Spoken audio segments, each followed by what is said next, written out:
Pakistan affair का post partition का आज दूसरा लेक्चर है जी। पहले लेक्चर में हमने ऑब्जेक्टिव्स रेजोल्यूशन पे बात की थी और जो इनिशियल इश्यूज थे उनसे रिलेटेड बात की थी।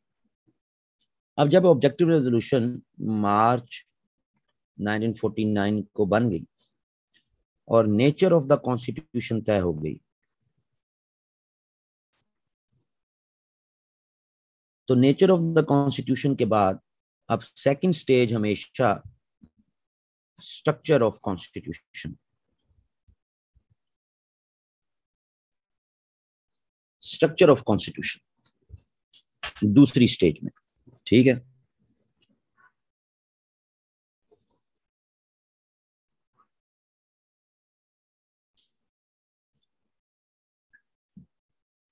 जिनका पहला लेक्चर मिस हो गया वो क्या करेंगे?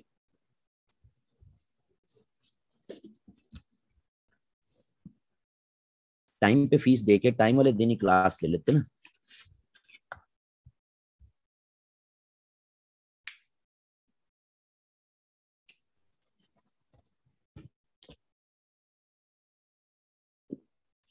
क्या फीस जमा करवाते हुए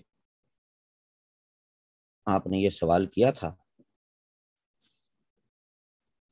तो जिससे किया था उससे पूछ लें।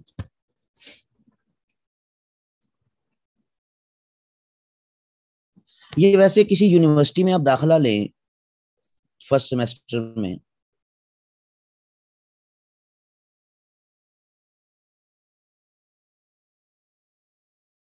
और क्लास में जाएं तो आप क्लास में टीचर को कहते हैं सर वो 2 क्लासें जो हमारी मिस हो गई सर उनका क्या होगा? वहां सिर्फ ये पूछते हैं कि पहली 2 क्लासों में यार कोई मटेरियल दिया गया था, कोई पॉइंट्स थे क्लास के किसी स्टूडेंट से, तो यार वो जरा शेयर कर लें। ये सीएसएस की मार्केट में ना ये बीमारी है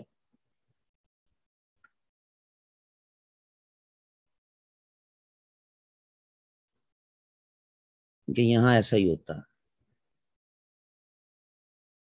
तो मैं पहली क्लास के बाद मेरे से कोई भी स्टूडेंट रब्ता करता है तो मैं उसको कहता हूँ भाई मेरे पास कोई ऑप्शन नहीं है कि मैं पूरा लेक्चर ही रिपीट करूँ। पॉइंट्स हैं, वो पॉइंट्स मिल जाएंगे, वो कोऑर्डिनेटर से ले लें।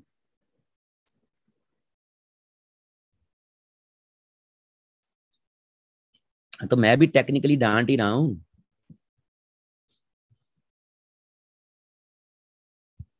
मुताला पाकिस्तान पढ़ने के लिए आप लोग आ गए हैं।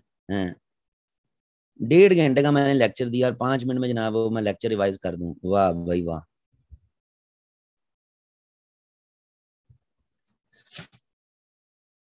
कैसा मुल्क चाहिए? सेकुलर चाहिए, मॉडरेट चाहिए, या क्लर्जी की बेस पर एक मुलायत वाला मुल्क चाहिए? ये डिबेट है, ये डिबेट हमने की। ये डिबेट हामिद खान की किताब में पाकिस्तान की constitutional political development post partition initial stage पे ऑब्जेक्टिव रेजोल्यूशन जहाँ पे है वहां पे आप देख सकते हैं, या फारूक मलिक की किताब पाकिस्तान नजरिया हुकूमत और सियासत,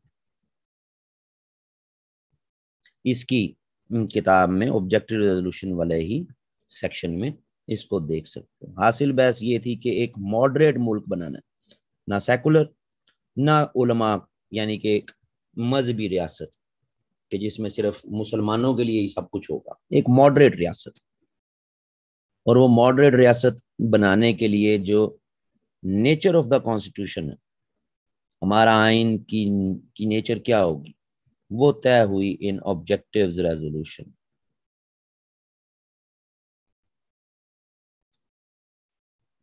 करारदादे मकासद।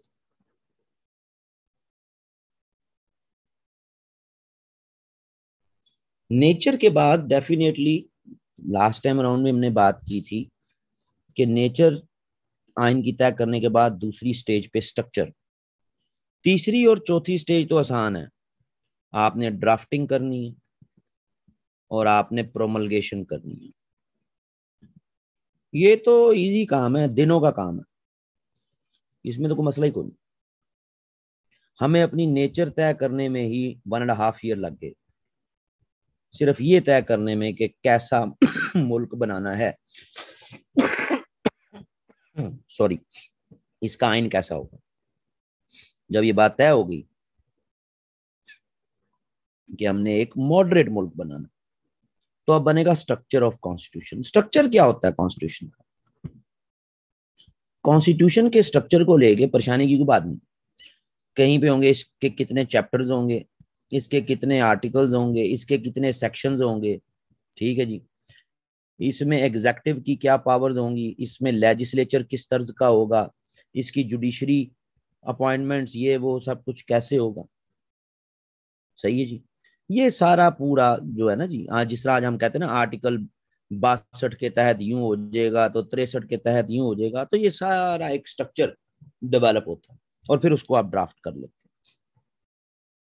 स्ट्रक्चर, हमने स्ट्रक्चर बनाने में ही 1949 से 56 6-7 साल हमने स्ट्रक्चर बनाने में लगा दिए। ड्राफ्टिंग और प्रोमलगेशन तो मेरली कुछ दिनों का काम होता है बस। ड्राफ्टिंग और प्रोमलगेशन नफाज, ड्राफ्टिंग और प्रोमलगेशन तो कुछ दिनों का प्रोसेस है बस। नफाज के बाद क्या होता है वो बाद की बातें, लेकिन आइन का नफाज हो जाए चाहे एक दिन के लिए हो जाए, तो ये तो कोई चीजें नहीं है। असल तो रोला ही नेचर और स्ट्रक्चर का है।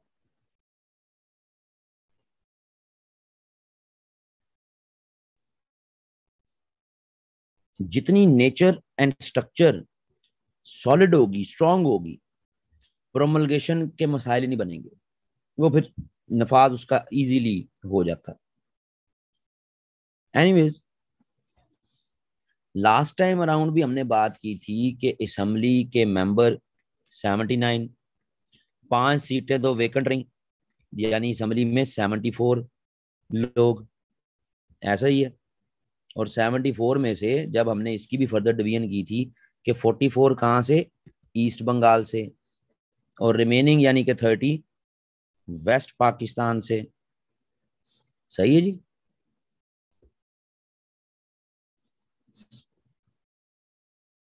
सो यूं ये वेकेंट सीटें भी यहीं से थी, वैसे ये 35 थे, लेकिन वो 5 वेकेंट यहीं से थी। उलमा कितने थे? तो उलमा तो एक ही बड़ा, उलमा में से एक ही बंदा जो असेंबली में मौजूद था, शबीर अहमद उस्मानी।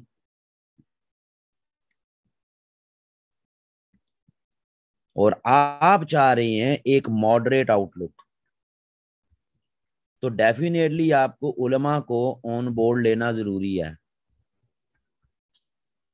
कि हम जो कुछ भी बनाएंगे, स्ट्रक्चर बनाएंगे, वो जनाब इस्लामी असूलों के मुनाफी नहीं होगा।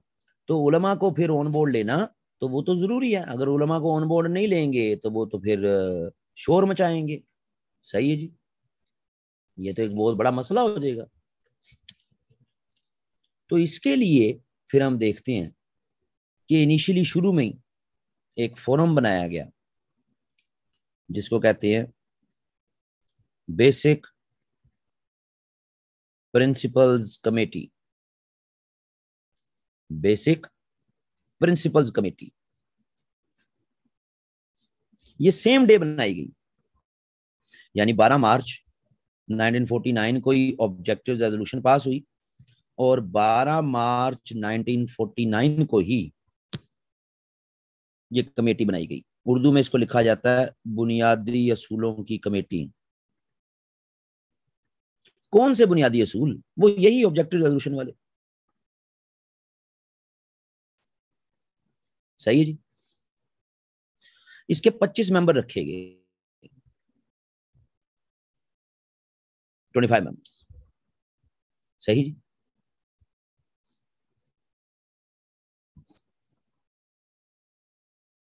फिर एक कमेटी सारे काम तो नहीं कर सकती ना जी। आइन आपने बनाना है तो आपने देखना है कि फेडरल गवर्नमेंट को और प्रोविंशियल गवर्नमेंट्स को क्या क्या इख्तियार देने, इसकी कमेटी अलहदा होगी। समझ आ रही जी। जुडिशरी के लिए क्या प्रोविजंस रखनी है, उसके लिए कमेटी अलहदा होगी। Human rights, basic human rights के लिए क्या प्रोविजंस रखनी है, उसकी कमेटी अलहदा होगी। आपका इलेक्टोरल सिस्टम, वोटिंग सिस्टम कैसा होगा, कमेटी अलहदा होगी। जो चीजें पहले से 1935 के एक्ट में चल रही हैं, जैसे पुलिसिंग है, कोई जरूरत नहीं है। आर्मी है, कोई जरूरत नहीं है। समझ आ रही जी। फेडरल पब्लिक सर्विस कमीशन है, बना हुआ था 35 के 1935 में, इंडिया में चल रहा था, कोई जरूरत नहीं है। लेकिन कुछ नई चीजों के लिए अब 25 मेंबर हर जगह तो नहीं ना जाके एक्सपर्ट कि जनाब वफाक की और सूबों के दरमियान पावर शेयरिंग में भी यही 25 मेंबर फैसला कर लें, ह्यूमन राइट्स के भी यही 25 फैसला कर लें। ठीक है जी। लेकिन जो सबसे बड़ी कमेटी जिसको रेफर किया जाता है ना 25 मेंबर की, ये वो यही फेडरल और प्रोविंशियल इख्तियारात, पावर्स किसके पास कितनी होंगी, उसकी 25 मेंबर। बाकी इनके थोड़े हैं, सबके थोड़े थोड़े मेंबर। मैं इसके 15 हैं, इसके 8 हैं, इसके 8 हैं, ये और लोग हैं। सवाल पैदा होता है, एक सवाल ये है कि कॉन्स्टिट्यूशन मेकिंग ये करनी किसने थी। बेसिकली ये टास्क, ये जिम्मेदारी, ये रिस्पॉन्सिबिलिटी, ये टास्क, ये बेसिकली ये था किसका। क्यों जी, को बता सकता है।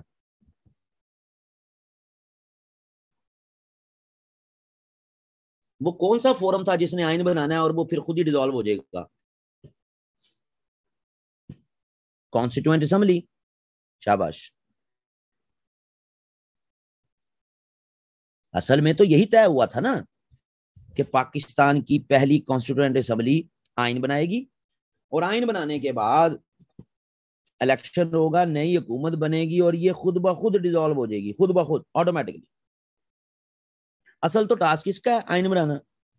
और आपने अब रिकमेंडेशंस लेने के लिए, स्ट्रक्चर यानी कि बनाने के लिए कॉन्स्टिट्यूशन का, इस कॉन्स्टिट्यूएंट असेंबली से अलहदा एक बेसिक प्रिंसिपल्स कमेटी बना दी।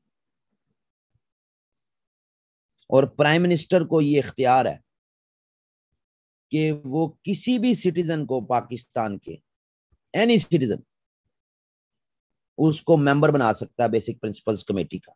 जरूरी नहीं कि सिर्फ कॉन्स्टिट्यूएंट असेंबली के मेंबर ही हों, कोई भी हो सकता है। जाहिर है उलमा तभी आएंगे ना, वरना उलमा ओरिजिनल कॉन्स्टिट्यूएंट कमेटी में तो थे ही नहीं, बिल्कुल कम थे। सो उलमा से को भी तो ऑन बोर्ड लेना है, मुख्तलिफ और एक्सपर्ट्स को भी तो ऑन बोर्ड लेना है, मुख्तलिफ मामलात पे। तो ये कमेटी जनाब, अब पहले दिन से इमेजिन कर लें कि एक कॉन्स्टिट्यूएंट असेंबली पाकिस्तान की, जिसमें ईस्ट बंगाल के लोगों की मेजोरिटी है, 79 में से 44 ये हैं, और अदर्स रिमेनिंग। तो इसके पावर, इसके इख्तियार आपने उठा के एक कमेटी और सीरीज ऑफ कमेटीज को दे दिए। ये अब स्ट्रक्चर बनाएंगी, और स्ट्रक्चर बनाने के बाद ये अपनी रिपोर्ट यहां जमा कराएंगी।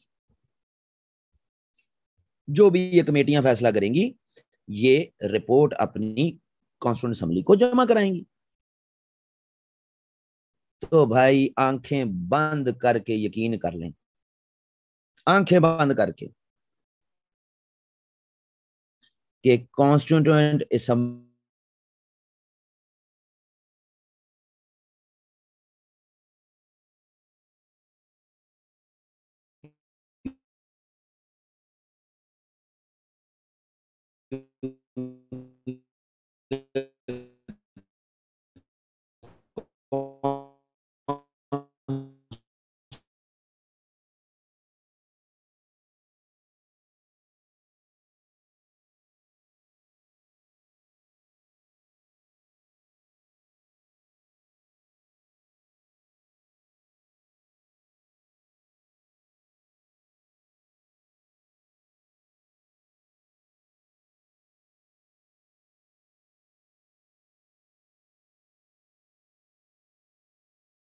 तो कॉन्स्टिट्यूएंट असेंबली तो लगाएगी उस पर एतराज।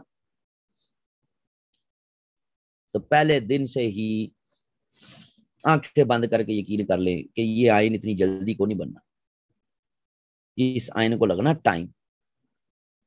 ठीक है जी। फिर इन कमेटियों के अलावा जाहिर है उलमा को भी तो खुश करना था ना। तो ये कमेटियां तो सीधी सीधी जो भी हमने बात की कि जनाब कोई कमेटी फेडरल और सूबे के पावर पे है, कोई जुडिशरी पे है, कोई ह्यूमन राइट्स पे है, कोई इलेक्टोरल सिस्टम पे है, तो उलमा को भी तो एडजस्ट करना था। तो जनाब इस्लामिक टीचिंग्स से रिलेटेड भी कमेटी बनाई गई, इस्लामिक टीचिंग से रिलेटेड। सही है जी। जिसमें उलमा को एडजस्ट किया गया। क्या जी, आप भी बताएं जी अपने। सो ये तो बड़ी खिचड़ी सी शुरू में बन गई कि काम किसी और का है, कर कोई और रहा है, तो मसले तो बनने बनने थे। नेवरदलेस 1950 में इस बेसिक प्रिंसिपल्स कमेटी इसने अपनी इंटरम रिपोर्ट, अबूरी रिपोर्ट, कि भाई अभी तैयार नहीं है मुकम्मल, लेकिन एक अबूरी इंटरम, एक इंटरम रिपोर्ट जमा कराई 1950 में। ये इंटरम रिपोर्ट आंखें बंद करके यकीन कर लें कि जब कॉन्स्टिट्यूंट असेंबली में ये रिपोर्ट सबमिट हुई तो कॉन्स्टिट्यूंट असेंबली ने इसकी धज्जियां बखेर दी, इसको रिजेक्ट कर दी। करना ही करना था। एक वजह तो हमें वादे नजर आती है कि भाई कॉन्स्टिट्यूंट असेंबली की पावर है और आप किसी और से उसकी पावर जो है वो कह रहे हैं कि कोई और उस पर काम कर ले, तो फिर लड़ाई तो होनी होनी है ना जी, लड़ाई तो नहीं रुकनी। मैं जरा एसी का बटन ऑन कर लूं क्योंकि गर्मी लगनी शुरू होगी और पंखे की आवाज बहुत आ रही है।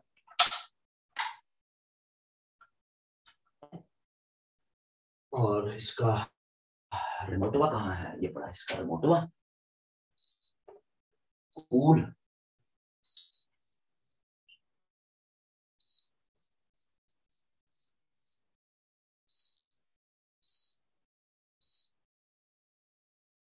लो जी, इसको हमने चला दिया है कि थोड़ा सा ये, ताकि ना पंखे का शोर बहुत आ रहा था।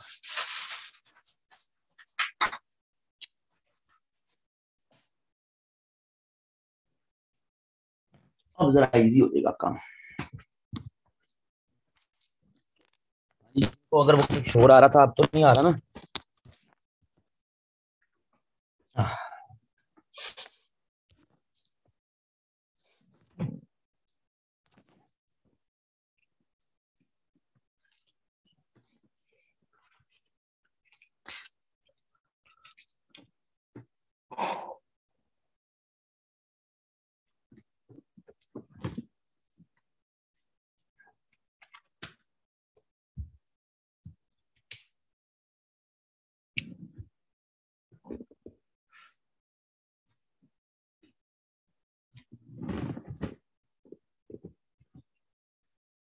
तो स्क्रीन रिकॉर्डिंग कर क्यों रहा है तू? तुझे किसने जो है वो इजाजत दी है स्क्रीन रिकॉर्डिंग करने की? कब्र में लेके जाएगा, फरिश्ते तेरे से पूछेंगे तो वहां पे मेरे लेक्चर सुन के जवाब देगा।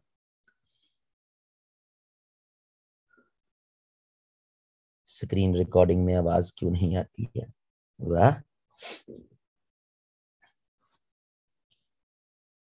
और ये 148, अच्छा ये जितने मुफ्त पढ़ रहे हैं ना, अल्लाह करे इनका एक नंबर से ऐसे फेल हो और जिंदगी भर ये याद करते रहें कि इत्तेशाम भट्ट ने बद्दुआ दी थी। इंशाल्लाह एक नंबर से ऐसे फेल होगा जो जो बगैर फीस के ये चोरी क्लास में आके बैठा हुआ।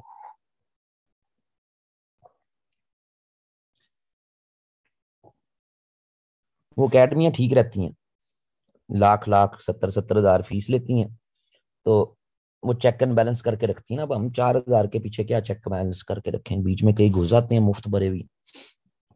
तो हमारी तो बददुआई लगती है कि या एक नंबर से फेल हों और या ऐसी जगह पे फोड़े निकले उनके कि कमरा इम्तिहान में कुर्सी पे बैठ के सही तरह पेपर ना कर सके।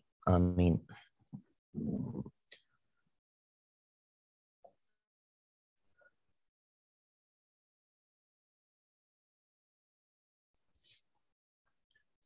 फी वालों के लिए दुआ कर दें कि अल्लाह पाक से तो तंदुरुस्ती के साथ उन्हें इस मेरे सेशन को समझने की तौफीक अता फरमाए। अब 4,000 में बेटा CSS तो करवाने से रहा मैं तेरा, 4,000 में तो सिर्फ इतनी दुआई कर सकता हूँ।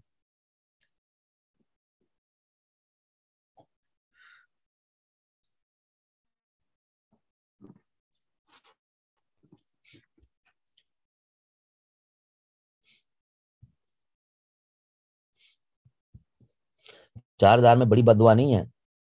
4,000 को अगर तुम तकसीम करो ना 30 दिन से, तो जनाब 100 कुछ रुपए बनते हैं। और हकीकी बड़ा शवारमा लाहौर में ना 80 रुपए का मिलता है, तो मेरे बच्चे जो है वो रोज एक शवारमा खा सकते हैं। तो मेरे बच्चों का रिजक बेसिकली जो है ना वो एट स्टेक है। तो उससे वो 4,000 फिर बहुत यू नो उसकी जो अफादियत है, उसका जो कुल्ली अफादा मुख्ततम है ना, वो बहुत ज्यादा है।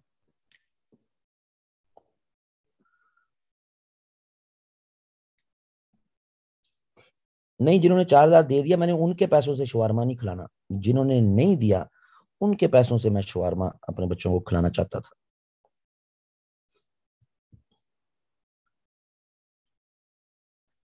नहीं, पॉसिबल नहीं होता है। हाँ, कोई पकड़ा जाए तो मैं उस पर सख्ती करता हूँ, वरना पॉसिबल कहाँ होता है यार। अब 150 लोग हैं, अगर दो चार फ्री बैठ भी जाएं तो इतना हमारे पास वो जो है वो टाइम नहीं है। अगर हम इन चीजों में लगे नहीं ना, तो हमारी क्वालिटी बड़ी इफेक्ट हो जाती है कि हम लेक्चर में यही नजर रखे जाए कौन हमारा स्टूडेंट है कौन नहीं है, कौन वो चलता है बस ठीक है।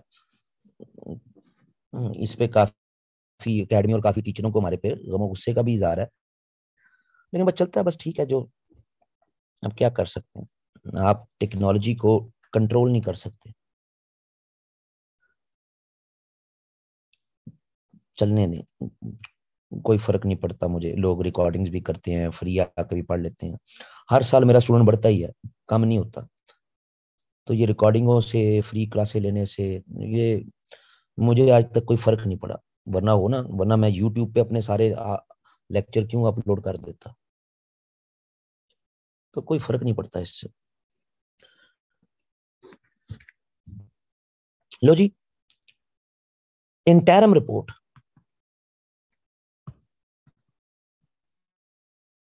अबूरी रिपोर्ट बेसिक प्रिंसिपल्स कमेटी की आ गई। अभी कोई छोटी मोटी रिपोर्ट नहीं है, सैकड़ों सफों की रिपोर्ट है। लेकिन जो की चीजें ना, की एस्पेक्ट्स, उनको देखना जरूरी है। बाय कैमरा लेजिस्लेचर होगा जी पाकिस्तान में। बाय कैमरा लेजिस्लेचर मतलब दो ईवान। जमहूरियत का हुसन है, जिस भी मुल्क में दो ईवान होते हैं, एक तो डेफिनेटली सेनेट ही होनी है। अब नाम उसको जो मर्जी दे दे, फंक्शनिंग उसकी सेनेट वाली होगी। अब कोई उसको सेनेट ही कह दे, कोई उसको महासभा कह दे, कोई क्या नाम दे दे, कोई क्या नाम दे दे, यानी एक तो सेनेट होगी। सेनेट, जितने भी जियोग्राफिकल यूनिट होते हैं ना जी आपके मुल्क में, यानी कि मतलब प्रोविंसेस,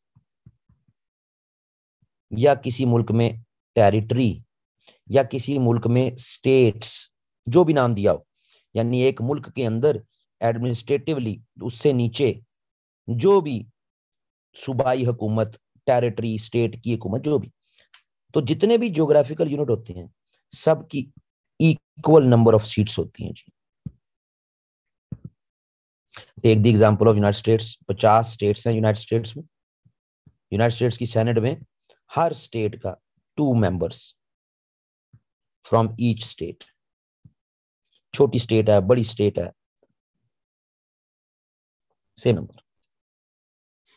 हमारे यहाँ भी इसी तरह ही हमारी सेनेट, जो अभी आगे चल के अब 96 की हो जानी, सारों के लिए बराबरी की सीटें। सही है जी। सो जनाब, बराबरी की सीटें सेनेट में होती हैं। कोई भी मुल्क हो, सेनेट में बराबरी की सीटें होंगी। ज्योग्राफिकल यूनिट्स की बराबरी, एक तो ईमान ये होता है। दूसरा ईमान, कुछ मुल्कों में उसको नेशनल असेंबली कहते हैं, कुछ में इसको हाउस ऑफ रिप्रेजेंटेटिव कह देते हैं, कहीं इसको लोकसभा कह देते हैं, कहीं क्या नाम कहीं क्या नाम। लेकिन ये वो हाउस है जहां इलेक्टेड बाय पीपल और अकॉर्डिंग टू पॉपुलेशन,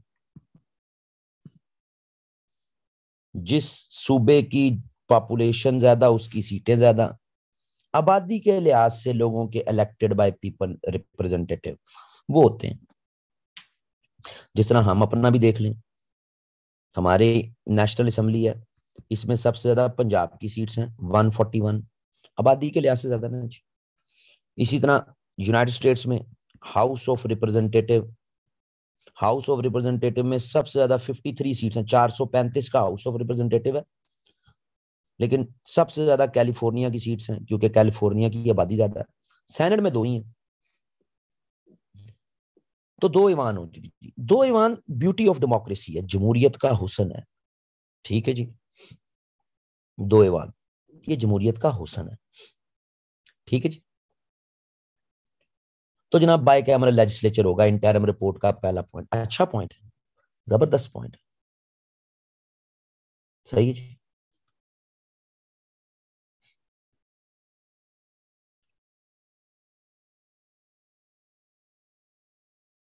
अब इसके नंबर कितने होंगे, यानी सेनेट में कितने लोग होंगे, नेशनल असेंबली में कितने लोग होंगे, ये कोई मेंशन नहीं किया गया इंटरिम रिपोर्ट। ये मेंशन करना चाहिए था ना, लेकिन ये कोई मेंशन नहीं किया। इस पे हम अब काम कर रहे हैं जी। अच्छा जी, ठीक है, करो जी काम। इंटरिम रिपोर्ट है ना, अभी अबूरी रिपोर्ट है। दूसरा बड़ा,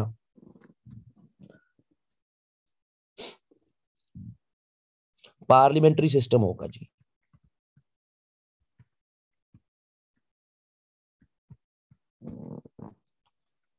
यूके बेस्ड, जिस तरह यूके में है कि प्राइम मिनिस्टर के पास पावर्स है, तो हमारे यहाँ भी जो निजाम होगा उसमें प्राइम मिनिस्टर के पास जो है वो पावर्स होंगी। सही है।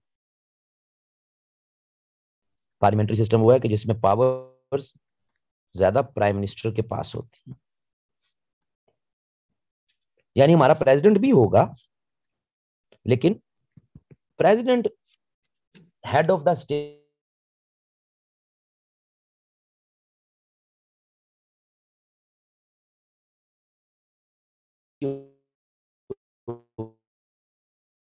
पावर्स प्राइम मिनिस्टर के पास ज्यादा होगी। ठीक है जी।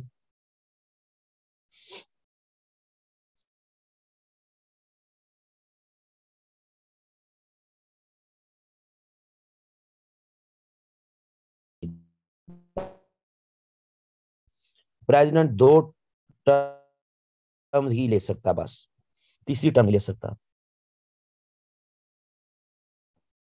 और अगर आपने इम्पीच करना है, इम्पीचमेंट करनी है प्रेसिडेंट की, तो बोथ हाउसेस उसकी 2/3 मेजोरिटी चाहिए। Both houses 2/3 majority. जाहिर, प्राइम मिनिस्टर को तो इम्पीच करने की जरूरत नहीं ना है, उसके खिलाफ तो वही वोट ऑफ नो कॉन्फिडेंस, वो तो सिंपल मेजोरिटी है 51%, जो अभी भी आपको देखने को मिल रहा है। इस वक्त ईवान में 341 मेंबर हैं, एक फोत हो गया, तो इन 341 का 51% यानी 50% से ज्यादा वो 172 बनता है। तो बस जिसने ये शो कर दिया प्राइम मिनिस्टर उसका। लेकिन सदर को अगर आपने इम्पीच करना तो उस वक्त लिखा गया 2/3 मेजोरिटी, आज भी यही 2/3 मेजोरिटी नेशनल असेंबली और जो सेनेट को मिला के। ठीक है जी, पार्लियामेंट्री सिस्टम होगा, सदर भी आ गया, आसान सी बात है। इसमें साथ ये भी लिखा गया कि वो कोई भी सिटीजन हो सकता पाकिस्तान का, एनी सिटीजन। यानी यहाँ पे प्रेसिडेंट का रिलीजन मेंशन नहीं किया गया कि जी उसका कोई रिलीजन भी होगा, नहीं मेंशन किया गया। ठीक है। फिर जी पाकिस्तान एक फेडरेशन होगी। फेडरेशन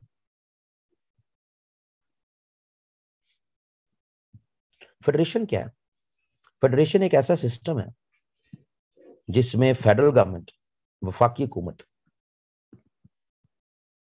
उसके पास होती हैं लिमिटेड पावर्स और ज्यादा इख्तियारात होते हैं प्रोविंशियल गवर्नमेंट के पास। यहां लिमिटेड पावर से मुराद कम ना समझ लेना, limited in terms of departments. यानी उसके पास डिफेंस होगा, फॉरेन अफेयर्स होगा, करेंसी होगी। समझ आ रही जी? यानी उसके डिपार्टमेंट्स जो हैं वो फिक्स्ड हैं, महदूद डिपार्टमेंट्स, बाकी सारे सूबों के पास। सही है जी?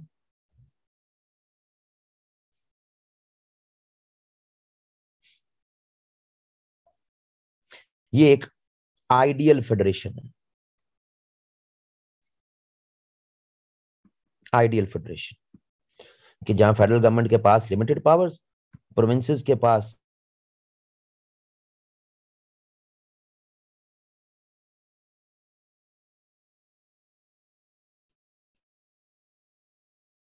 रेजिडरी पावर्स, सवाब दीदी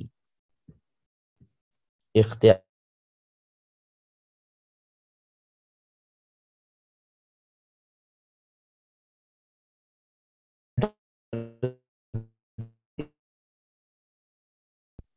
लेकिन जो इंटरम रिपोर्ट है हमारी,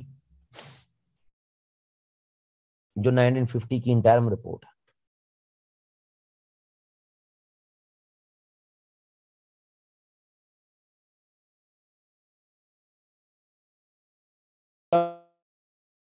पावर्स तकसीम होंगी,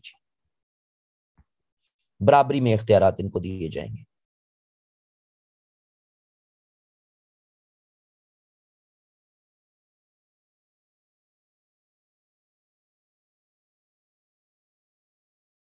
पावर्स इशू बनेगा वो फेडरल गवर्नमेंट के पास होंगे। ये आपकी इंटरम रिपोर्ट कि वफाक को मजबूत रखना, सेंट्रल।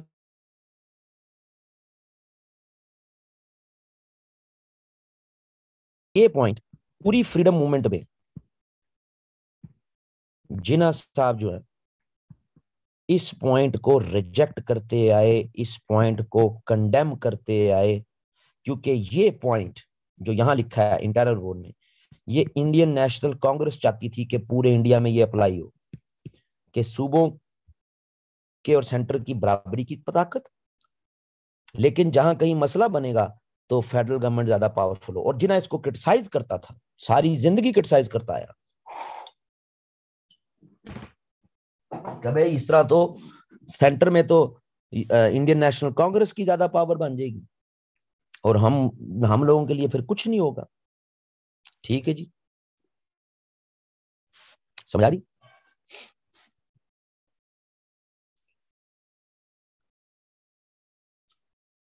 सो ये एक इशू, ये उस वक्त ये रखा गया। अब इस पर आपका क्या ख्याल है कि ईस्ट बंगाल के जो पॉलिटिशियंस थे, क्या उन्होंने ये बात मान लेनी थी? उन्होंने कहते ये क्या बात है, सूबों को इख्तियार ज्यादा मिलने चाहिए भाई।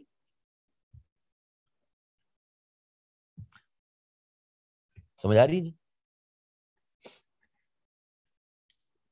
फिर अगली बात,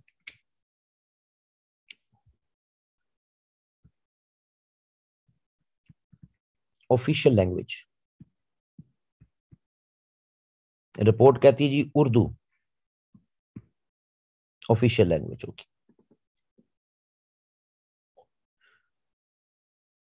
आपका क्या ख्याल है? ईस्ट बंगाल के लोगों ने और पॉलिटिशियन ने क्या इसको तस्लीम कर लेना था? क्या इसको फौरन मान लेना था? क्योंकि वो तो कहते थे भाई हम 55% आबादी है हमारी टोटल पॉपुलेशन की, सबसे ज्यादा बोले जाने वाली जुबान ही बंगाली है जी। उसके बाद दूसरे नंबर पर सबसे ज्यादा बोले जाने वाली जुबान पंजाबी है जी, फिर सिंधी है जी। तो ये उर्दू तो उस वक्त भी 14% लोग भी नहीं बोलते थे जी, तो आप इसको ऑफिशियल लैंग्वेज बना रहे हैं और नेशनल लैंग्वेज भी, ऑफिशियल एंड नेशनल लैंग्वेज, कौमी जुबान। तो हम तो नहीं मानते इसको। ये तो जिन्ना की जिंदगी में ही 1948 में ढाका में स्टूडेंट्स ने जिन्ना के मुंह पे प्रोटेस्ट करना शुरू कर दिए थे कि हम तो नहीं मानेंगे जी किसी सूरत भी उर्दू को सरकारी जुबान और ऑफिशियल जुबान, हम क्यों माने।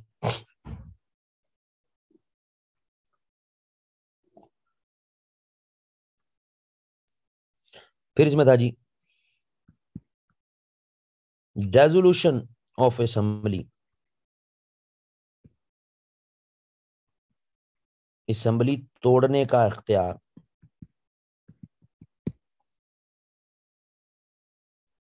ये था जी प्राइम मिनिस्टर सजेस्ट करेगा, देन प्रेसिडेंट असेंबली डिसॉल्व कर सकता है। अगर प्राइम मिनिस्टर सजेस्ट करे देन। कौन सी असेंबली? National assembly. सेनेट होगी ही नहीं, सेनेट डिसॉल्व होगी ही नहीं, सेनेट अपना मुद्दत पूरी करेगी। नेशनल असेंबली अगर प्राइम मिनिस्टर चाहे तो वो प्रेसिडेंट को लिख सकता है जी कि करेगा dissolve president on the recommendation of prime minister. ये पॉइंट ठीक है, ऐसा ही होना चाहिए। जो इलेक्टेड रिप्रेजेंटेटिव है वही प्राइम मिनिस्टर बना है और उसकी दानिश में अब असेंबली का माहौल साजगार नहीं है तो वो प्रेसिडेंट को कहे कि असेंबली डिसॉल्व कर दो और फ्रेश इलेक्शन की कॉल हो जाए। ये पॉइंट ठीक है। जैसे ही ये इंटरम रिपोर्ट आई है तो एक तरफ तो उलमा सड़कों पे आ गए। उलमा इसलिए सड़कों पे आ गए कि भाई मुस्लिम प्रेसिडेंट क्यों नहीं होगा जी, प्राइम मिनिस्टर मुस्लिम क्यों नहीं लिखा जी, मुस्लिम होना चाहिए। समझ आ रही जी।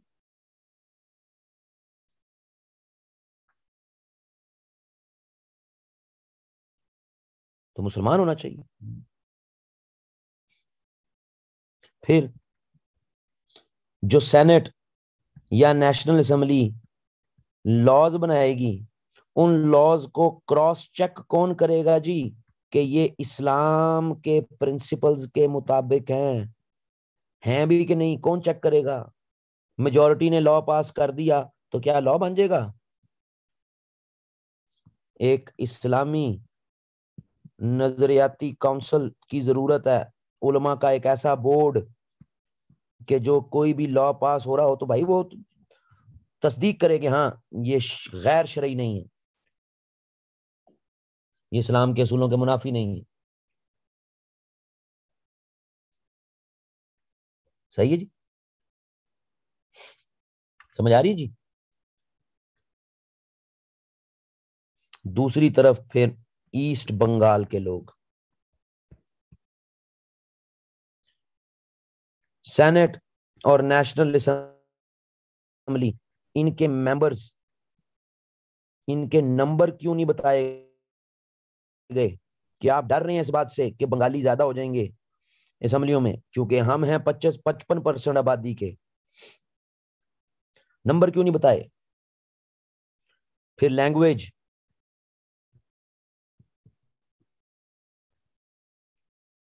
ठीक है आपने उर्दू रखनी थी तो रखो, लेकिन बंगाली को भी तो आप सरकारी और कौमी जुबान की हैसियत दो, मेजोरिटी बोलती है जुबान जी ये। सही है जी। समझ आ रही जी। सो जनाब इंटरम रिपोर्ट जनाब बुरी तरह फ्लॉप हुई और ये कॉन्स्टिट्यूएंट असेंबली ने फिर सजेस्ट किया बेसिक प्रिंसिपल्स कमेटी को कि इंसानों की तरह अपनी फाइनल रिपोर्ट जमा कराओ, इसको ठीक करो, चीजों को उलमा के साथ चीजों को डिस्कस करो, हमारे बंगाली भाइयों के साथ चीजों को डिस्कस करो,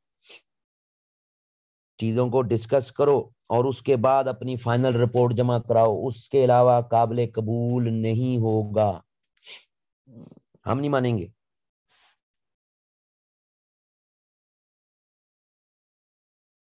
तो ठीक है जी, करते हैं।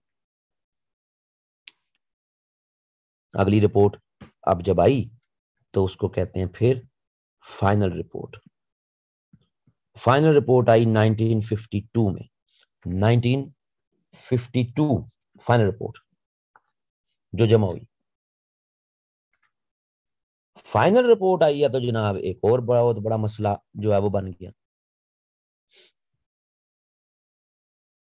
अब पहले तो फाइनल रिपोर्ट देखते हैं ना जी कि इसमें था क्या।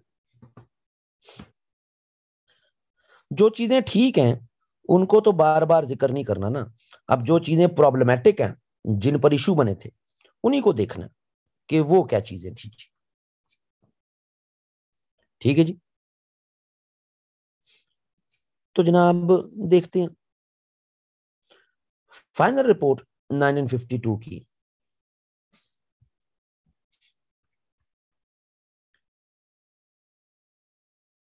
पहले वही बाई कैमरल लेजिस्लेचर,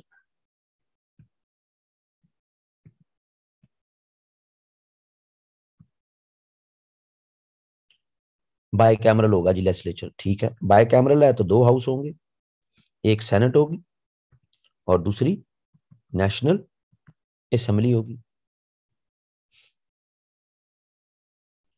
ठीक है, ये तो इंटरनल रिपोर्ट में भी था, लेकिन अब नंबर बताने ना, नंबर कितने होंगे। तो नंबर जी सेनेट ऑफ पाकिस्तान होगी 120 मेंबर्स की, upper house, lower house national assembly 400 member की। नंबर बता दिए, लेकिन खाली नंबर बताने से क्या होता है, आगे इनकी डिटेल्स भी तो बतानी पड़ेंगी ना, किस सूबे की कितनी सीटें, किस सूबे की कितनी सीटें, डिटेल्स भी तो बतानी होंगी। तो देखते हैं जी कि क्या डिटेल्स बताई इन्होंने। सही है जी। सेनेट, अभी हमने बात की कि जितनी भी ज्योग्राफिकल यूनिट्स होते हैं एक मुल्क के अंदर, सेनेट में ऑल इक्वल, सबको इक्वल सीट्स मिलती हैं। जितने भी ज्योग्राफिकल यूनिट एक मुल्क में होते हैं, एक मुल्क के अंदर, कहीं पे उसको सूबा कहते हैं, कहीं पे उसको स्टेट कहते हैं, कहीं उसको टेरिटरी का वर्ड यूज करते हैं, जो भी वर्ड यूज करते हैं, बराबरी की सीटें होती हैं। तो उस वक्त के पाकिस्तान के यूनिट कितने बनाए गए। लो जी, एक तो यूनिट हो गया ना ईस्ट बंगाल, सबको पता, कोई एतराज कोई नहीं। दूसरा यूनिट हो गया पंजाब, सबको पता, सूबा है। तीसरा यूनिट हो गया NWFP, सबको पता। चौथा यूनिट हो गया सिंध, सबको पता। सही जी।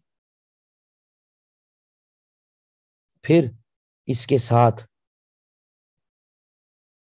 बलूचिस्तान सूबा तो नहीं था, लेकिन बलूचिस्तान प्लस बलूचिस्तान की इंडिपेंडेंट स्टेट्स, पांचवा यूनिट है जी। फिर बहावलपुर यूनिट था, याद रखें, बहावलपुर एक यूनिट था, एक सूबे जैसा स्टेटस था। नवाब ऑफ बहावलपुर ने पाकिस्तान के साथ इल्हाक कर दिया था, लेकिन बहावलपुर एडमिनिस्ट्रेटिवली एक सूबे जैसा था। ये तो बाद में इसको फिर पंजाब में जम कर दिया गया, नहीं तो ये एक अलहदा पूरा सूबा था बहावलपुर। और साथ सेंटर, सेंटर की भी सीटें होंगी, दारुल हुकूमत की, कैपिटल की।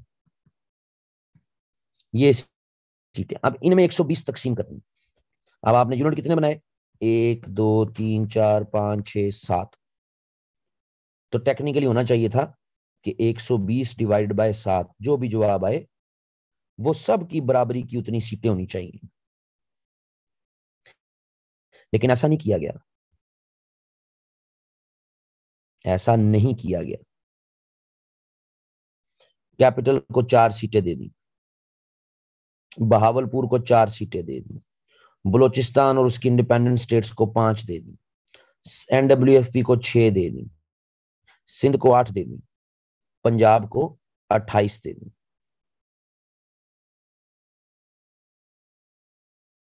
इन सब का आप टोटल करें तो ये बनता है 60। इन सब का अगर आप टोटल कर लें तो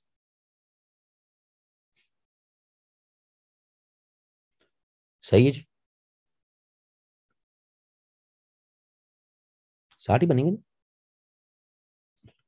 32 और 6, 38 और 8, 38 और 8 कितने हो गए, 46, 46 और 5 51 और 4 55। एक 5 और है यार, एक 5 और है।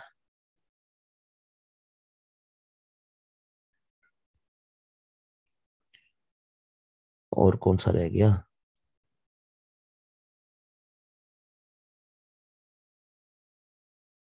हाँ हाँ हाँ, एक वो आ गया जी, खैरपुर प्लस अदर स्टेट्स 5। ये मिला के 60 होगी जी, होगी पूरी 60। 9 और 9 18, 18 और 8 26, 26 और 6 32 और 28, हाँ 60 होगी, ये 60 होगी। और 60 ही सीटें दे दी ईस्ट बंगाल को। ये बनाई जी पहली सेनेट पाकिस्तान की।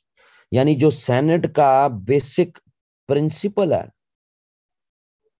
कि all are equal in senate, उस प्रिंसिपल का तो ऐसी की तैसी कर दी। इसके बनाने वालों के पास जो रीजन थी, वो रीजन ये थी कि भाई पूरे का पूरा ईस्ट बंगाल हम इसको एक यूनिट समझते हैं, और रिमेनिंग अदर पूरा पाकिस्तान वो सारा भी एक यूनिट है। तो हमने इस यूनिट को भी 60 दे दिए, इस यूनिट को भी 60 दे दिए, और ये 60 आगे हमने डिवाइड कर दी, सब सब डिवीजन कर दिए इनकी। सो इसेंशियली पर्पज ये है कि पाकिस्तान की लेफ्ट साइड और पाकिस्तान की राइट साइड दोनों जो हिस्से हैं वो बराबर कर दिए जी हमने। लेकिन इस पर पंजाब, सिंध, एनडब्ल्यूएफपी, खास तौर पर इन 3 सूबों में पॉलिटिशियंस ने बहुत ज्यादा इसको क्रिटिसाइज किया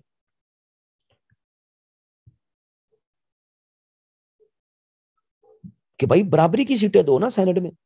आपने ईस्ट बंगाल को 60 सीटें दे दी इस असम्पशन पे कि यहाँ के जो बाकी अदर पाकिस्तान है वो 60, वो एक ही है, वो एक तो नहीं है।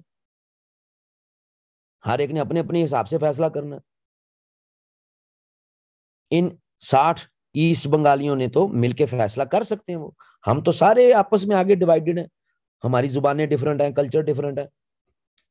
खैरपुर की जुबान अलहदा है, भावलपुर की जुबान अलहदा है, पंजाब की जुबान अलहदा है, एनडब्ल्यूएफपी की जुबान अलहदा है। तो ये भाई ये तो बहुत बड़ा मसला है, ये ठीक नहीं किया। लेकिन ईस्ट बंगाल वाले इस पर साइलेंट। भाई उनको तो मुफ्त में आधी सीटें मिल गई, वैसे अगर देखते तो उनको तो इससे आधी भी ना मिलती। 120 डिवाइडेड बाय 8,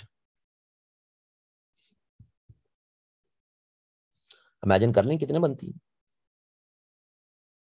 15 सीटें नहीं बनती। मिल 60 गई है आपको, तो इतराज तो आना ही आना था। और दूसरी तरफ नेशनल असेंबली, कहा जी 400 सीटें होगी। सही है जी। इसमें भी क्या किया, ईस्ट बंगाल को दे दी 200 सीट्स नेशनल असेंबली की, और रिमेनिंग 200 ये आप उसी तरह डिवाइड कर दीजिए, जिसमें पंजाब को दे दी 90, सही है जी, सिंध को दे दी 30, NWFP को दे दी 25, सही है जी, and so on and so forth, बाकी भी सारों को इसी तरह थोड़ी थोड़ी थोड़ी थोड़ी सीटें करके तो ये 200 पूरी कर दी। इस पर ईस्ट बंगाल ने बहुत ज्यादा क्रिटिसाइज किया। क्यों किया क्रिटिसाइज? क्योंकि किसी भी नेशनल असेंबली में जिस सूबे या जिस एरिया की पॉपुलेशन ज्यादा होती है उसकी सीट्स भी ज्यादा होती हैं। जिस तरह अभी मैंने कहा, आज देख ले, पंजाब की आबादी ज्यादा तो पंजाब की सीटें भी ज्यादा है नेशनल असेंबली में, सही है जी।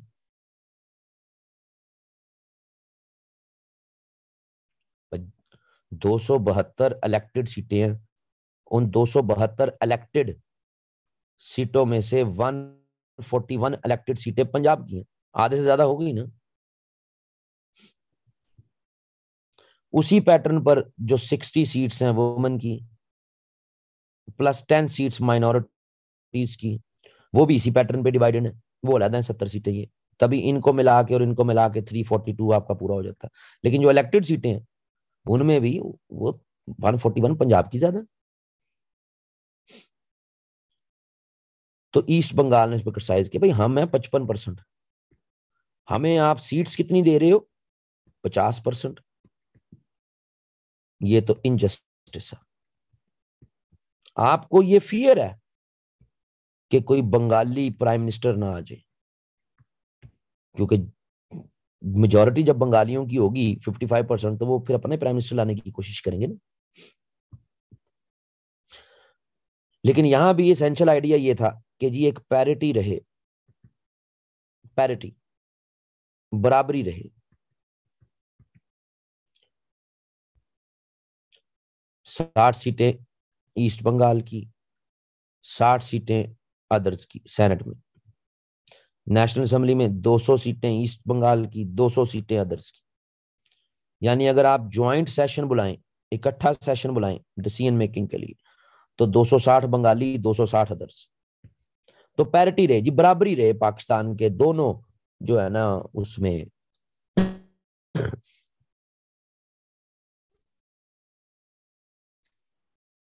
सेनेट के मामला पर ईस्ट बंगाली खामोश, नेशनल असेंबली के मामले पे अदर्स खामोश, कि जी शुक्र है चलो हमें सीटें ज्यादा मिल गई, बंगालियों को कम मिली। ऐसी रिपोर्ट ने कब पास होना था? ठीक है जी।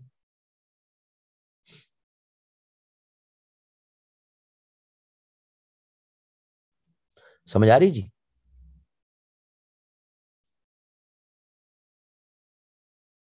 तो मसला तो बनना है आगे आगे। फिर चलो अच्छा इसको छोड़ो, लैंग्वेज को देख लेते हैं जी। पाकिस्तान के आइन के लिए रिकमेंडेशन हो रही है और ये फाइनल रिपोर्ट लैंग्वेज को जिक्र ही नहीं करती। ये कहती जी आगे इलेक्शन कराओ, इलेक्शन के बाद जो न्यू गवर्नमेंट बनेगी पाकिस्तान में वो तय कर ले के क्या करना, ये फ्यूचर पे डाल दो जी मामला। हम नहीं इसको तय करेंगे, फ्यूचर तय करे, फ्यूचर की आने वाली गवर्नमेंट, सही है जी, वो तय करेगी, हम नहीं करेंगे। ये भी वीकनेस शो होगी, अनसर्टेनिटी बन गई कि क्या होगा जी आगे, कौन सी हुकूमत आएगी, फिर वो क्या फैसला करेगी। और बंगालियों का, ईस्ट बंगाल के लोगों का आप फिर चेक करो कि भाई 400 की असेंबली, हम तो आने उसमें 200 हैं, अदर्स 200 नेशनल असेंबली में, सेनेट 60 के हम, 60 के दूसरे, हमारी तो मेजोरिटी नहीं बन रही। हमारी मेजोरिटी बनेगी तो तब हम बंगाली को एज अ जुबान अप्रूव कराने में कामयाब होंगे, वरना तो नहीं हो सकते, सही है जी। तो उनको भी फेयर था इस चीज का। लेकिन जो सबसे खतरनाक पॉइंट था इसमें, सबसे खतरनाक, ये तो ठीक है अच्छा पॉइंट था, लेकिन जो सबसे खतरनाक पॉइंट था वो जनाब ये था, डेजोल्यूशन ऑफ असेंबली। आप कहेंगे ये कैसे? क्योंकि पीछे इंटरम रिपोर्ट में तो बात तय हो गई कि प्रेसिडेंट डिसॉल्व करेगा on the suggestion recommendation of prime minister. Prime minister की सजेशन, उसकी रिकमेंडेशन पर प्रेसिडेंट डिसॉल्व करेगा। तो ये तो पॉइंट सेटल था, इसको क्या जरूरत है चेंज करने की? लेकिन ये चेंज हुआ, चेंज्ड इन फाइनल रिपोर्ट। और ये उस वक्त के जितने भी पॉलिटिकल विजडम रखने वाले पॉलिटिशियंस थे, चाहे उनका ताल्लुक ईस्ट बंगाल से था या अदर ये जो हमारा एरिया यहाँ पे जहां हम बैठे हैं इनसे था, इन सब को इस पॉइंट से ये लगा कि पाकिस्तान में डेमोक्रेसी कभी भी स्ट्रेंथन नहीं होगी अगर ये फाइनल रिपोर्ट मान ली गई, ये पॉइंट मान लिया गया, ये जमहूरियत की मौत हो जाएगी पाकिस्तान में। ये पॉइंट क्या था?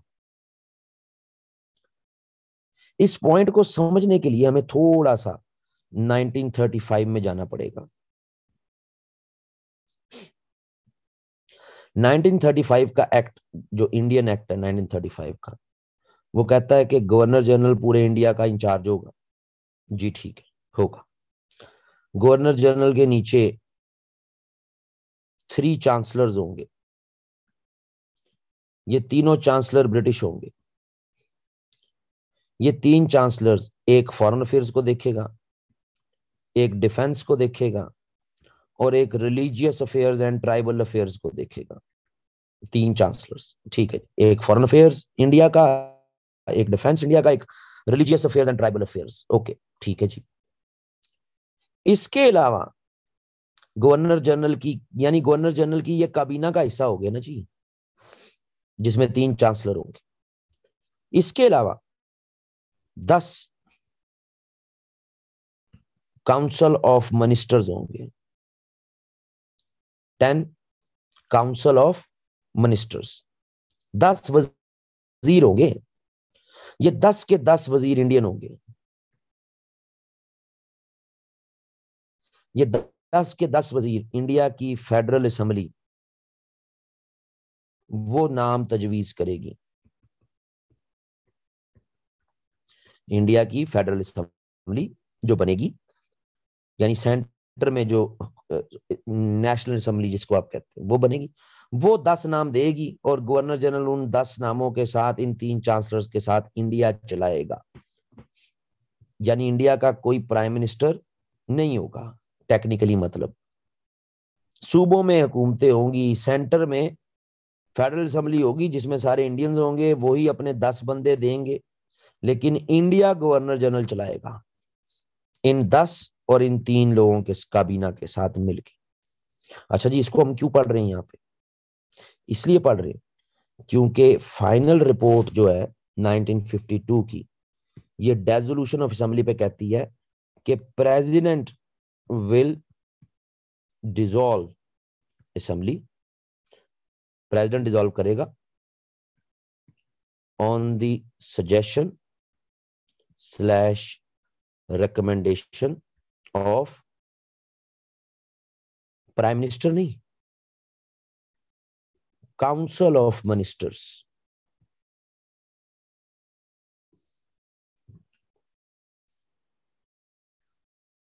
यानी वजीर आजम पाकिस्तान का वो कहे या ना कहे, अगर उसके नीचे जो वजीर हैं, ये देखें ना, काउंसिल ऑफ मिनिस्टर्स 35 के एक्ट में, तो काउंसिल ऑफ मिनिस्टर्स अगर सजेस्ट कर दें कि असेंबली तोड़ दो, तो सदर असेंबली तोड़ देगा। ये क्या बात हुई? यानी प्राइम मिनिस्टर का की पावर, उसका रोल कहां गया? तो इस पे बहुत शक व शुबात हुए। सपोज करें कि प्राइम मिनिस्टर हो ईस्ट बंगाल से, तो सदर इसके कहने पे नहीं बल्कि इसके नीचे जो मिनिस्टर्स हैं उनके कहने पर असेंबली तोड़ देगा। तो कैसा लगेगा पूरे ईस्ट बंगाल को कि हमारे वजीर आजम की असेंबली तोड़ दी। और फर्ज करें अगर प्राइम मिनिस्टर वेस्ट पाकिस्तान से हो और नीचे मिनिस्टर्स के कहने पर असेंबली तोड़ दी जाए तो कैसा लगेगा जिस भी एरिया का वो वेस्ट पाकिस्तान के वो प्राइम मिनिस्टर होगा, कि प्राइम मिनिस्टर तो चाहता ही नहीं लेकिन काउंसिल ऑफ, और इसकी एक्सप्लेनेशन वो दी नहीं गई फाइनल रिपोर्ट में कि ये काउंसिल ऑफ मिनिस्टर से क्या मुराद है। लेकिन क्योंकि माजी में 35 में काउंसिल ऑफ मिनिस्टर्स का वर्ड यूज हुआ तो फिर इसको इसी के साथ कोरिलेट किया जाता है कि भाई डेफिनेटली ये प्राइम मिनिस्टर तो है नहीं। अगर होता तो यहां पे सिर्फ सिर्फ प्राइम मिनिस्टर ही लिख देते, बात खत्म, जो कि पीछे वाली रिपोर्ट में लिखा भी हुआ। तो ये जो चेंज किया ये दाल में कुछ काला है, ये बहुत बड़ा इशू है जी, इसे नहीं हम मानते। फिर अगला पॉइंट आसान है कि प्रेसिडेंट जो है ना जी वो मुस्लिम होगा। ये पहली दफा आ गई चीज कि हाँ जी ठीक है जी प्राइम मिनिस्टर मुस्लिम होगा जी। ये कुछ नई चीजें हैं लेकिन इन चीजों से आग तो लगनी लगनी थी ना जी, लगनी लगनी। 1953 में हमारी मुल्क की तारीख उस वक्त के बहुत वायलेंट ईयर्स आई है। सूबाई तासुब एथनिसिटी अपने पीक पे है, लॉ एंड ऑर्डर के मसले हो गए, बहुत प्रॉब्लम हो रही।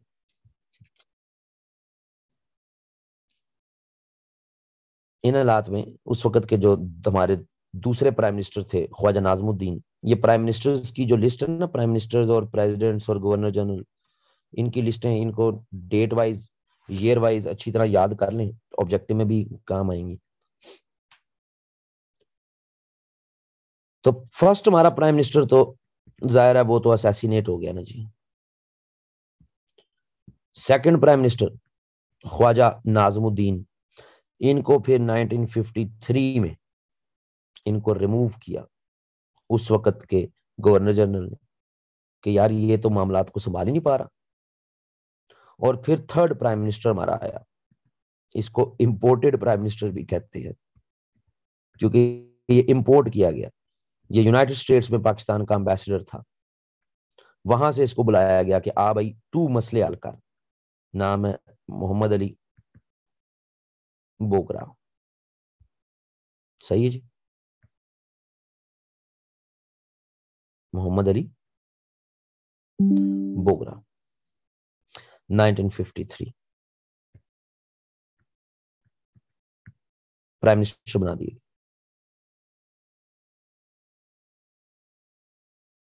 सही है।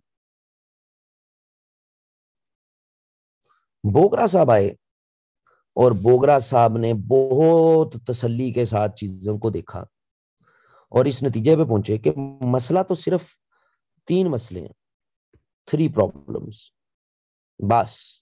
बाकी तो जी पाकिस्तान का आइन बना पड़ा है, हर चीज बाकी तैयार पड़ी है, मसले तीन है बस। पहला मसला लैंग्वेज, कौन सी जुबान कौमी जुबान होगी, कौमी जुबान कौन सी होगी, पहला मसला ये है। दूसरा मसला बाय कैमरल लेजिस्लेचर में सीट्स का इशू। बाय कैमरल लेजिस्लेचर मसला नहीं है, सीट्स का इशू, तेरी कितनी सीटें मेरी कितनी सीटें, दूसरा मसला जी ये है। और तीसरा मसला डेजोल्यूशन ऑफ असेंबली, असेंबली कौन तोड़ सकता है, किसके पास इख्तियारात है असेंबली तोड़ने के। और कजरा मसला यही है बस, और तो कोई मसला ही कोई नहीं। जुडिशरी से रिलेटेड पॉइंट्स, प्रेसिडेंट से रिलेटेड, पावर से रिलेटेड, फेडरल गवर्नमेंट होगी, ठीक है जी। तो मसले को नहीं इतने ज्यादा, मेजर उसके नजदीक तीन बड़े मसले ही हैं। सही जी। तो उसने इन मसलों को हल करने के लिए जो प्लान दिया वो आपकी तारीख में मशहूर हुआ बोगरा प्लान 1954, बोगरा प्लान।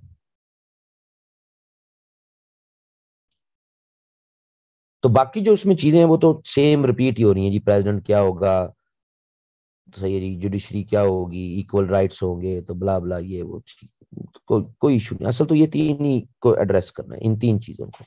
सही है जी। अगर ये हल हो जाए तो पाकिस्तान का आइन तो बना पड़ा है। पहली चीज,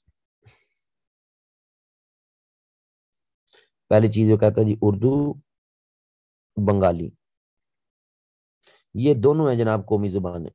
जाओ ऐशी करो, मसला ही खत्म करो। और अगर कोई और अदर लैंग्वेज, अगर कोई और भी लैंग्वेज वो कौमी जुबान बनना चाहती है, तो उसके प्रोविंस की जो असम्बली है और जो पाकिस्तान की फिर असम्बली बनेगी, अगर दोनों अप्रूव कर देती हैं वोटिंग के जरिए, तो उसको भी बना दो कौमी जुबान। बना दो जितनी बनानी है कौमी जुबानें, नेशनल लैंग्वेज। करो enjoy. But English would serve as official language. जाओ जाके याशी करो। सरकारी खतो खिताबत की जुबान इंग्लिश होगी। जाओ कौमी जुबानें बना के जिसने जो बैंड बाजे बजाने ना बजा लो। काम तो सारा अंग्रेजी में होगा, मसला ही खत्म। कौमी जुबान का ही बना रहे थे ना, बंगाली कौमी जुबान हो, बंगाली कौमी जुबान हो, तो बना दी बंगाली कौमी जुबान। उर्दू कौमी जुबान हो, उर्दू कौमी बना दी कौमी जुबान। अब सरकारी काम तो उस बंगाली में नहीं हो सकता ना सारा। सारा बंगाली में काम करोगे तो वेस्ट पाकिस्तान वालों को क्या समझ आएगी भाई। तो अंग्रेजी जो है, इंग्लिश ऑफिशियल लैंग्वेज है। चलो जाओ बैंड बाजे बजाओ, जाके कौमी जुबान का अचार खा लो। काम हमने सरकारी इंग्लिश में करना, लगे रहो, मसला ही हल। चलो जान छोड़। दूसरी बात, मसला ये है 1950 में जी असेंबली कौन तोड़ेगा, फिर 1952 में असेंबली कौन तोड़ेगा। सही है जी। बोगरा प्लान कहता है नो वन, असेंबली अपने 5 साल पूरे करेगी, कोई नहीं तोड़ेगा असेंबली। जाओ जाके एंजॉय करो।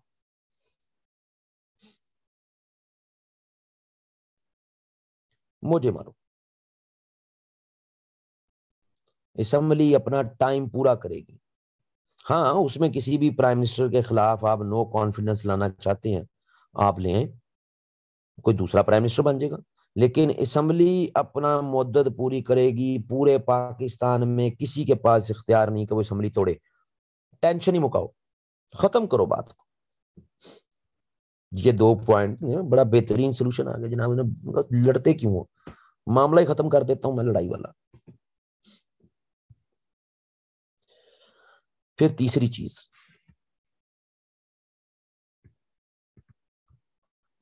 बाय कैमरल लेजिस्लेचर होगा। हाँ जी होगा जी। तो बाय कैमरल लेजिस्लेचर में एक सेनेट होगी। हाँ जी होगी जी। दूसरी नेशनल असेंबली होगी। हाँ जी होगी जी। इस वक्त तक आके, इस टाइम पे आके उसने जनाब कहा जी बताते हैं जी पाकिस्तान के कितने यूनिट्स हैं।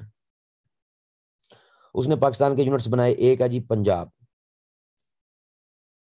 एक है जी ईस्ट बंगाल, एक है जी NWFP, एक है जी सिंध,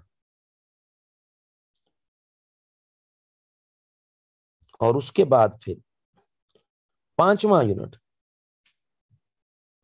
पांचवा यूनिट उसने कहा जी Balochistan plus others plus capital. सही है जी। ये मिला के एक यूनिट, यानी उसने यूनिट्स कम कर दिए ना जी। ये तो यूनिट्स पहले की तरह ही हैं 4, और बाकी यूनिट्स को फर्दर तकसीम करने के उसने एक कर दिया कि ये एक है।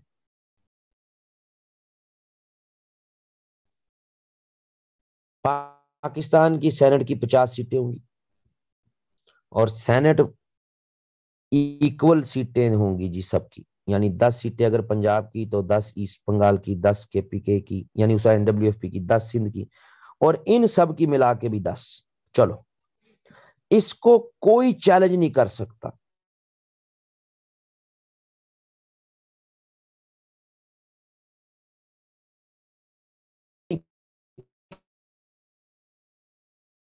सीटें ज्यादा दो, क्यों? क्योंकि वो तो पता लग जाएगा कि वो तो साजिशी आदमी, सियासत हर सियासतदान को पता है, हर पढ़े लिखे आदमी को पता है कि सेनेट में बराबरी की सीटें होती हैं, तो बराबरी की सीटें दे दी, आप कोई खुश होता है?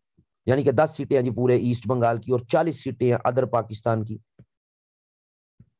लेकिन कानून के मुताबिक सेनेट में बराबरी की सीटें। तो अगर इस पे कोई ऑब्जेक्ट करेगा तो इसका मतलब है वो पाकिस्तान का फ्यूचर देखना नहीं चाहता। सही है जी।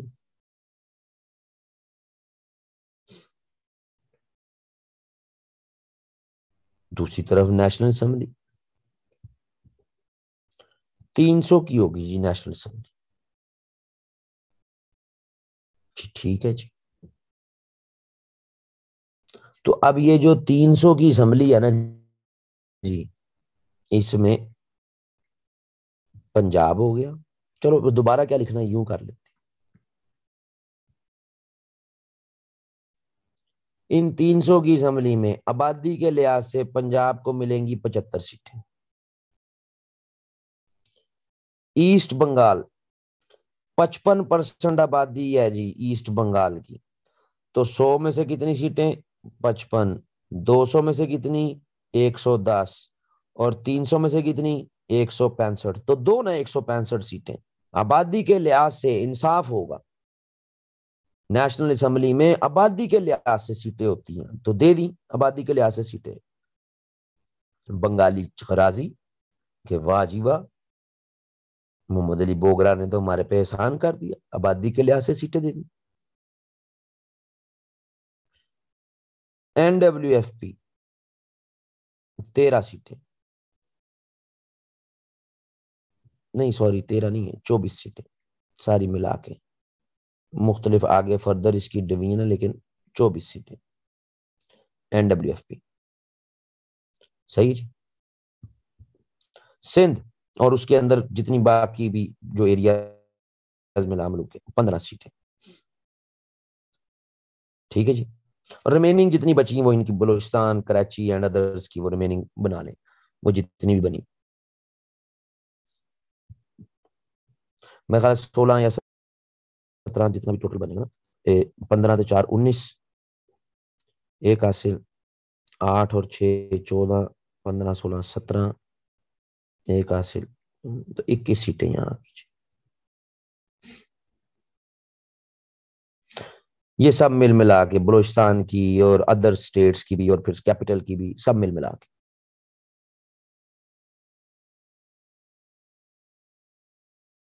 ठीक है जी। कहानी बन गई जी, तय होगी सारी कहानी, पूरी होगी जी सीटें।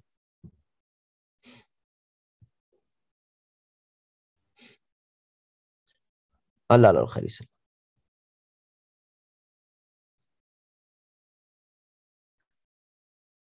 नहीं, ये एनडब्ल्यूएफपी की दो हिस्सों में तकसीम है ना यार, वो इसलिए आपको लग रहा है कि इसकी ज्यादा सीटें। प्रॉपर एनडब्ल्यूएफपी की 13 सीटें हैं, जो 11 सीटें हैं ना साहब, ये आपकी सारी जो आपकी फ्रंटियर रीजन था सारा, फ्रंटियर रीजन, तो वो हमने इसलिए आसानी के लिए उसको साल लिख दिया वो, नहीं तो एनडब्ल्यूएफपी की प्रॉपर 13 सीटें हैं। तो परेशान ना हो जो सिंधी मानू है कि उनके दिल को अगर दुख हो रहा है कि ये क्या हो गया हमारे साथ, हमारे साथ ज्यादती होगी। एक तो कमबख्त हर एक को जो है ना, वो यही लग रहा था कि हमारे साथ क्या हो गया।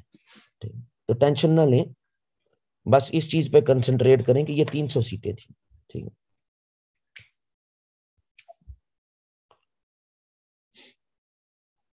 सही है जी। हर चीज में जो है ना वो उठा के जज्बात नहीं डाल देते हैं, हाय हमारे साथ क्या हो गया।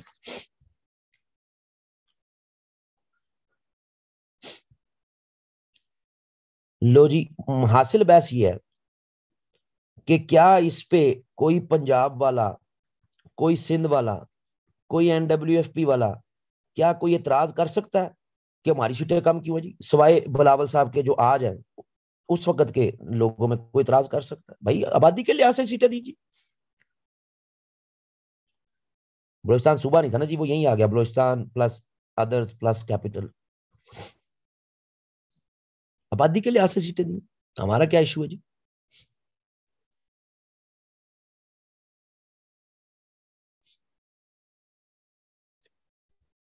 बिल्कुल इंसाफ के मुताबिक है ये, क्या कौन कौन इस पे इतराज करेगा? दुनिया में कहीं पे भी सेनेट है तो उसकी बराबरी की सीटें हैं, दुनिया में कहीं भी नेशनल असेंबली है तो जो आबादी के लिहाज से जिसकी जितनी तादाद है उतनी सीटें। यानी अगर 55%, 300 में से 165 सीटें 55% बनती हैं, तो भाई बाकी 45% जो यहां पाकिस्तानी थे उनकी 135 बनती हैं, सबकी मिला के टोटल कर लो।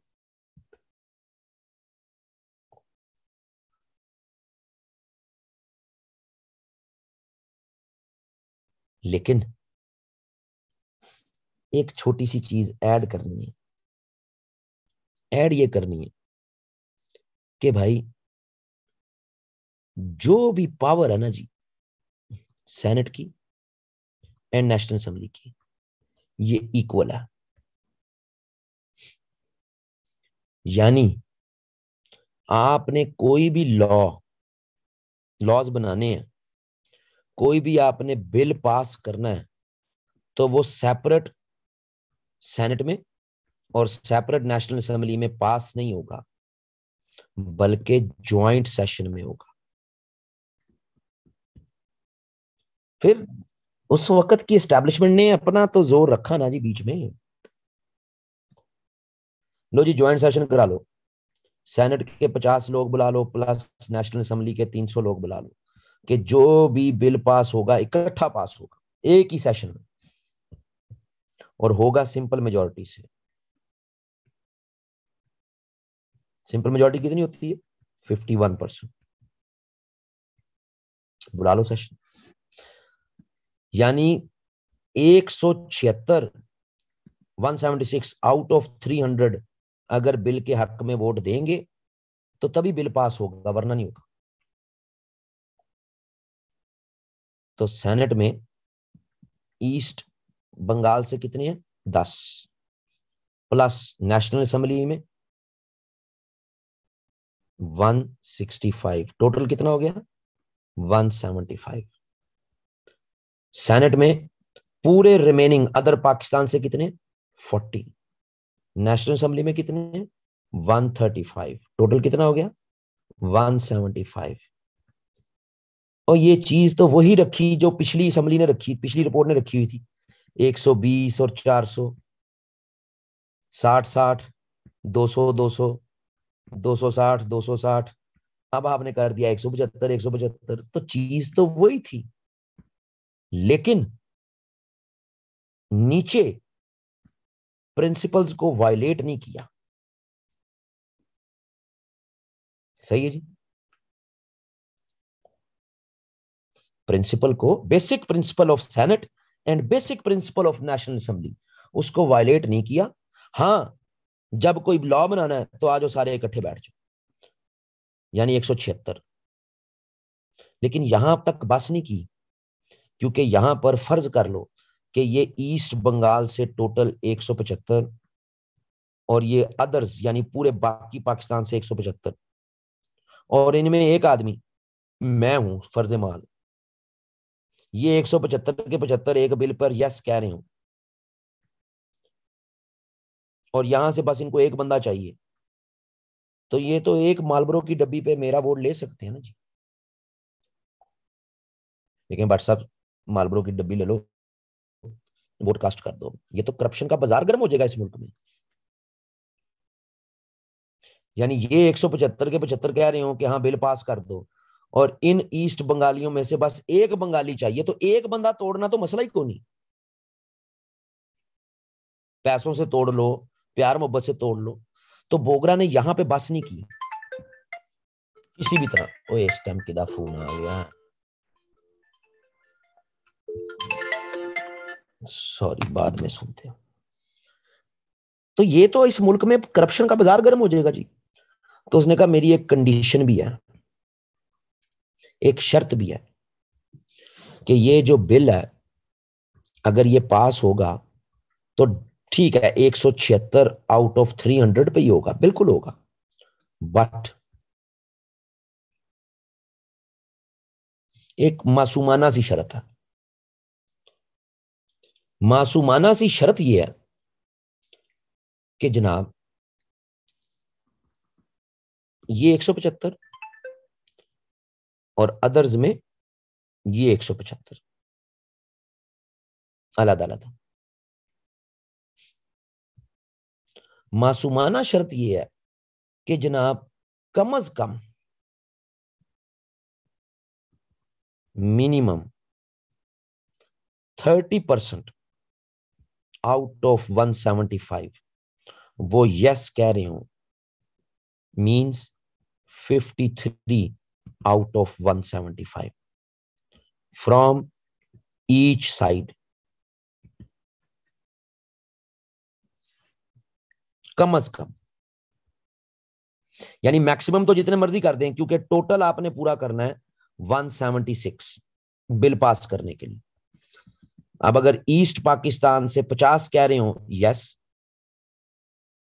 सही है जी, और 126 कह रहे हो नो किसी बिल पे, और अदर पाकिस्तान से 176 के 6 कह रहे हो यस और 0 कह रहा हो नो, तो टेक्निकली तो बिल के हक में आ गए ना जी 226 समथिंग, क्यों जी, और नो में आ गए 126 या समथिंग, जितना भी बनता है 175 सॉरी।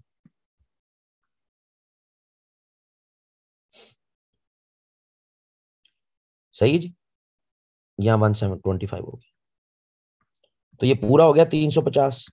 तो 350 में से आप कहते हैं टोटल 175 यस करें, तो ये 225 ने यस कर दिया, तो बिल तो पास हो जाना चाहिए, पर बिल पास नहीं होगा। Minimum 53 from each side yes कहेंगे तब होगा। यानी कि अगर ईस्ट पाकिस्तान से 53 कह दें यस, अदर पाकिस्तान से 53 कह दें यस, और बाकी सारे चले जाएं नो में जितने भी हैं, यानी 175 53 122 कह दें नो, यहां से भी 122 कह दें नो, तो यस के हक में आए 106, नो के हक में आए 244। तो ये तो टेक्निकली वैसे ही नो हो गया ना, क्योंकि 176 पूरा नहीं हुआ। ईस्ट पाकिस्तान से 100 कह दें यस, 75 कह दें नो, अदर पाकिस्तान से 80 कह दें यस, 95 कह दें नो,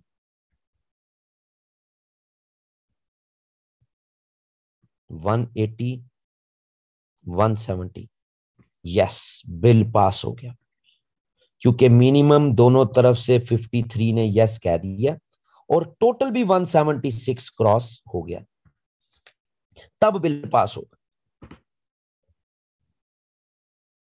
इसका मतलब ये हुआ कि डायलॉग होगा। इसका मतलब है कि ईस्ट बंगाल प्लस अदर्स के जो पॉलिटिशियंस हैं ये आपस में डिस्कस करेंगे, गिव एंड टेक होगा, दोनों रीजन्स के लोग आपस में बातचीत करेंगे। सियासत में यही होता है ना जी, कुछ लोग कुछ दो मामला तय होंगे, रिश्वत नहीं, सियासी बुनियादों पे कुछ लोग, कुछ तो। ये प्लान कॉन्स्टिट्यूएंट असेंबली ने 1954 अक्टूबर वेरी फर्स्ट वीक पास कर दिया। बोगरा प्लान, यानी नेचर ऑफ द कॉन्स्टिट्यूशन तो तय थी 1949 में, अब स्ट्रक्चर ऑफ द कॉन्स्टिट्यूशन 1954 अक्टूबर में पास हो गया। आइन बनने वाला है अब्बास साहब का, आइन बनने वाला। सही है जी।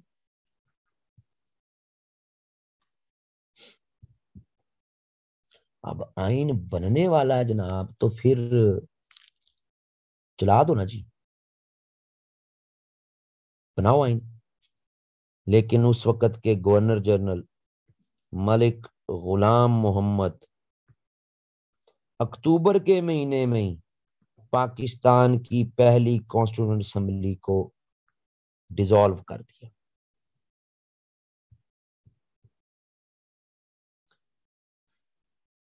एक ऐसी असेंबली जो बस करीब पहुंच गई थी आइन बनाने के, लेकिन असेंबली डिसॉल्व कर दी। क्योंकि और फिर आगे क्या हुआ, एक हफ्ता इंतजार फरमाए, अगली क्लास जुम्मे को होगी।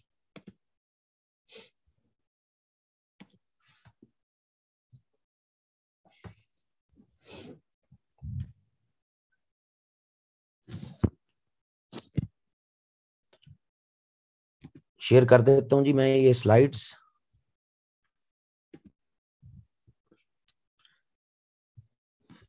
और जो जुम्मे की स्लाइड्स थी, क्योंकि कल तो क्लास हुई नहीं थी, जो जुम्मे की क्लास है उसकी भी स्लाइड्स जो हैं वो, एक तो कम वक्त अब दो दो जो है वो क्लासें हैं, तो पिछली क्लास को तो कर दी हुई थी मेरा ख्याल है।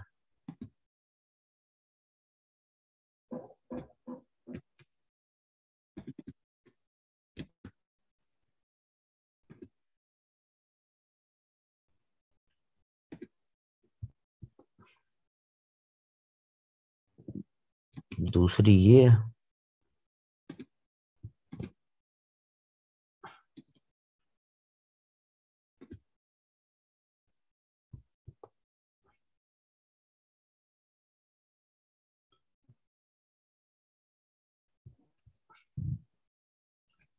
अच्छा जी, दो जो है वो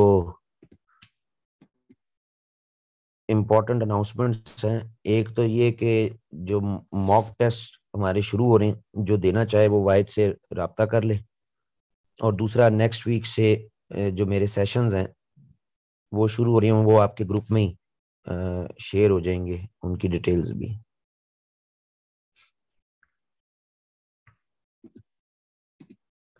और जो है आपका फ्राइडे का लेक्चर, वो भी आपका ये मैंने इस ग्रुप में, कौन सा 11 मार्च का ना जी, दूसरे पुराने वाले में तो शेयर कर दिया हुआ, वो कर दिया जी शेयर मैंने। ओके जी, नेक्स्ट वीक मुलाकात होगी आपसे।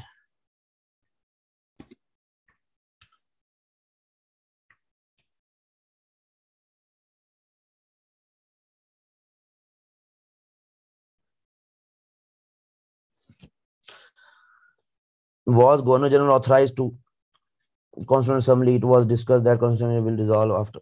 हाँ तो इट वाज डिस्कस्ड ना, तो अभी ठहर जो ना, अभी जरा इंतजार फरमाओ, इतना तो पढ़ लो पहले, आगे के चस्के बाद में लेना, पहले इतने को तो पढ़ लो जो सोर्सेज बताए। ये अब हम जुम्मे को आपको बताएंगे कि गवर्नर जनरल कर भी सकता था या नहीं कर सकता था। आगे पहले भागते हैं, पीछे वाली चीजें पढ़ तो लो, मर लो पहले। ओके जी, टेक केयर, बाय बाय।